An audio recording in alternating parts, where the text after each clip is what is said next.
आइए चलिए अब एक राशि और बात कर लेते हैं, वो है मकर राशि यानी कैप्रिकॉर्न।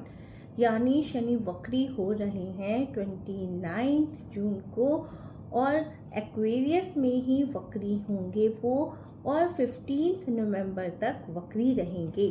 पर कैप्रिकॉर्न राशि वालों के लिए ये उतरती हुई 7.5 लगा रहे हैं और उतरती हुई 7.5 के अंतिम चरण में ये वक्री हो रहे हैं। तो शनि जब उतरती हुई 7.5 पे वक्री होते हैं या वहाँ पर रहते हैं, तब ये यहाँ पर कभी कभी अच्छे फल दे देते हैं। यानी कभी कभी जो होता है ये आपको कहा जाए तो बैंक बैलेंस बढ़ा रहे हैं, पर वो बैंक बैलेंस जो बढ़ रहा है वो कोई आपकी प्रॉपर्टी सेल आउट होके भी हो सकता है। यानी बहुत खुशी से आप बैंक बैलेंस नहीं बढ़ा रहे हैं या बहुत खुशी से आप प्रॉपर्टी सेल आउट नहीं कर रहे हैं, बैंक में बैलेंस बढ़ रहा है बट प्रॉपर्टी सेल आउट होकर। या फिर कभी कभी ऐसा होता है कि आपका खर्चा हो जाता है और वो भी खर्चा जो है विदाउट एनी, हम लोग बोलते हैं कि रिटर्न के ही खर्चा जो है आपका होगा। इसके अलावा यहाँ पे शनि जब वो वक्री होते हैं तो आपकी जो इमीडिएट फैमिली है ना, उसमें थोड़ी सी डिस्टरबेंस कर सकते हैं।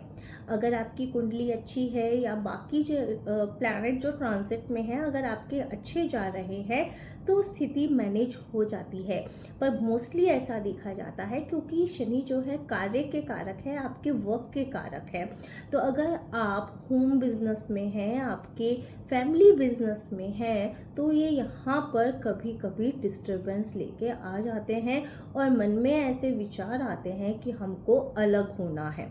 तो यहाँ पे वक्री शनि उन विचारों में तेज गति ले आता है और कई बार कुछ एक्शंस भी डिलीवर कर देता है।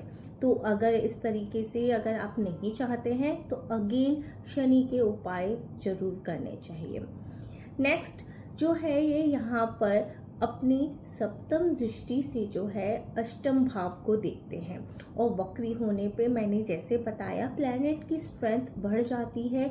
वो अगर पॉजिटिव या नेगेटिव जो भी देने वाले हैं उनकी गति तेज हो जाती है। तो अष्टम भाव जो होता है हमारी गहरी शोध का भी होता है। अष्टम भाव जो होता है हमारे गहरे ज्ञान का भी होता है और साथ साथ में डिप्रेशन का भी होता है। तो अगर कभी हमें इस टाइम पे कुछ ऐसा फीलिंग्स लगती है कि हमको घर से अलग रहना है, सबके संग रहना पसंद नहीं आता है, थोड़ा सा फैमिली से हटके रहने की हम लोग कोशिश करने लगते हैं, थोड़ी सी डिप्रेसिव फीलिंग जो है फील होती है।